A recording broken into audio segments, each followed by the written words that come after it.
उत्तर प्रदेश के वर्तमान मुख्यमंत्री जी ने सदन में भाषण करते करते वो रो पड़े थे। आदरणीय सभापति जी, कांग्रेस की परेशानी कुछ और है।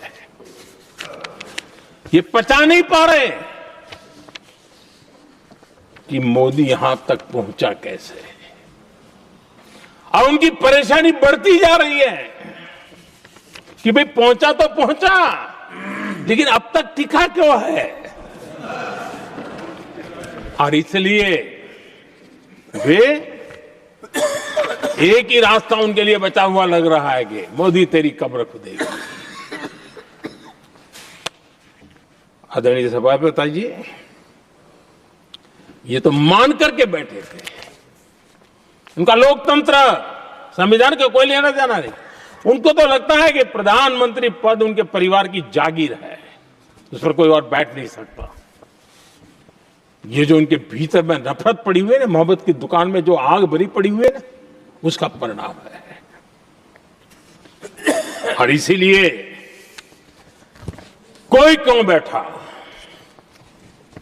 हमारा पैतृक अधिकार था, इसलिए मोदी की कब्र खोदने का नारा लेकर के वो चल रहे हैं। आदरणीय सभापति जी, कांग्रेस के शाही परिवार को देश ने दशकों तक अवसर दिया है। ऐसा नहीं है, देश ने आपके लिए भी अपना भविष्य दांव पे लगाया था, लेकिन आपने गरीबी हटाओ के नारे लगाए, गुमराह किया। लाल किले पर से कांग्रेस के एक भी प्रधानमंत्री के भाषण में गरीबी हटाने की बात ना आई हो, ऐसा नहीं हुआ है। लेकिन किसी भी प्रधानमंत्री ने गरीबी हटाने के लिए क्या किया, वो एक बार भी नहीं आया। और नारे से अधिक कुछ नहीं था उनका। और मोदी ने रास्ता अपनाया गरीब को एम्पावर करने का, गरीब को सशक्त करने का। और मेरे देश के गरीबों को मैं सलाम करता हूं, उन्होंने देश की योजनाओं को समझा, स्वीकारा और अपने सामर्थ्य को बढ़ाने के लिए प्रयास किया। मैं देश के गरीबों का गौरवगान करता हूं कि हमारी नीतियों पर भरोसा करके, हमारी नीयत पे भरोसा करके उन्होंने भी अपने आप को खपाने के लिए कोई कमी नहीं रखी। और 25 करोड़ मेरे गरीब परिवार के भाइयों ने गरीबी को परास्त किया और खुद गरीबी से बाहर आए हैं। मैं उनको सलाम करता हूं। मेरे 25 करोड़ देशवासी जो निराशा में पड़े हुए थे, दूर एक आशा की किरण दिखाई दी, उठ खड़े हुए और आज हमारे साथ चल पड़े। आदरणीय सभापति जी, 2014 के पहले इम्प्लीमेंटेशन की बातें करते थे। हमारे यहां सैकड़ों लोग रेलवे क्रॉसिंग पर मरते थे। स्कूल की बस रेलवे क्रॉसिंग से जा रही है, 20-20, 25-25 स्कूल के बच्चे मरने की खबरें आती थी।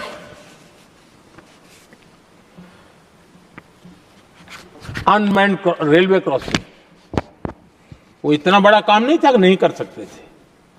ये काम भी मुझे करना हुआ और हमने सारे अनमैन्ड क्रॉसिंग बंद कर दिए, लाखों लोगों की जिंदगी बचा ली। इसलिए ये मोदी की कब्र खोदना चाहते हैं। आदरणीय सभापति जी, 2014 से पहले इस देश में 18,000 गांव ऐसे थे जिनको बिजली का मतलब पता नहीं था। बिजली का कोई तार होता है, कोई बल्ब होता है, कोई लट्टू जलता हुआ उसमें उजाला निकलता, पता नहीं था उनको। 18,000 गांव 2014 के बाद जब आपने हमें दायित्व देशवासियों ने दिया, उन 18,000 गांव जिन्होंने कभी बिजली का मुंह तक नहीं देखा था, बिजली का शब्द भी कान पे नहीं सुना था, उन घरों में उजाला पहुंचाया। इसलिए इनको मोदी की कब्र खोदने के सिवाय अब कोई रास्ता नहीं दिख रहा है। आदरणीय सभापति जी, वो भी एक वक्त था जब देश में बार बार खबरें आती थी, मीडिया में हेडलाइन हुआ करती थी, सरहद की स्थिति के संबंध में बयान आते थे, गोला बारूद नहीं है, बुलेट प्रूफ जैकेट नहीं है, बर्फ के बीच खड़ा है, बर्फ में खड़े रहने के लिए जो जूते चाहिए वो जूते तक नहीं उसके पास, ये खबरें आती थी। हमने देश के जवानों के लिए खजाने खोल दिए, देश के जवानों को जो चाहिए वो देने की क्या पड़ेगी। और इसलिए वो चाहते कि अब तो कोई रास्ता बचा नहीं है, बस कब्र खुदेगी मोदी की, यही एक रास्ता उनके लिए बचा है। आदरणीय सभापति जी, एक बार उत्तर प्रदेश के वर्तमान मुख्यमंत्री जी ने सदन में भाषण करते करते वो रो पड़े थे। दिमागी बुखार के कारण बच्चे, अनगिनत बच्चे मर रहे थे। इनको कभी सूझा नहीं कि इस दिमागी बुखार से मुक्ति दिलाई जा सकती है। आदरणीय सभापति जी, आंख की बीमारी ट्रकोमा, लोग परेशान होते थे, आंखें चली जाती थी और विज्ञान प्रगति कर चुका था, हो सकता था, वो नहीं कर सकते थे। हमने दिमागी बुखार से भी मुक्ति दिलाई और हमने ट्रकोमा से भी देश के लोगों की आंखें बचाई। यही सफलताएं हैं, यही संवेदनशीलता है, समाज के लिए जीने मरने का यही संकल्प है। पल पल, तिल तिल समाज के लिए बिताना, घिसना, झलना, वो उनको परेशान कर रहा है। तब जाकर के मोदी तेरी कब्र खुदेगी, ये मंत्र लेकर के चल रहे हैं, ये सपने देख करके चल रहे हैं और बातें लोकतंत्र की करते हैं। मोहब्बत की दुकान के साइन बोर्ड लगाते हैं। क्या सार्वजनिक जीवन में ऐसी नफरत होती है? आदरणीय सभापति जी,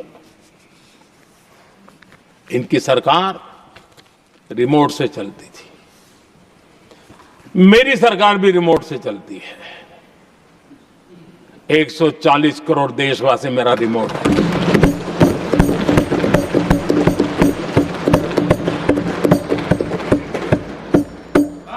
एक 140 करोड़ देशवासियों के सपने, 140 करोड़ देशवासियों की आकांक्षाएं, देश के नौजवानों के संकल्प,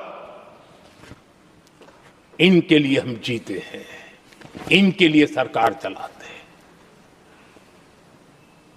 सत्ता हमारे लिए सुख का रास्ता नहीं है, सत्ता हमारी सेवा का माध्यम है।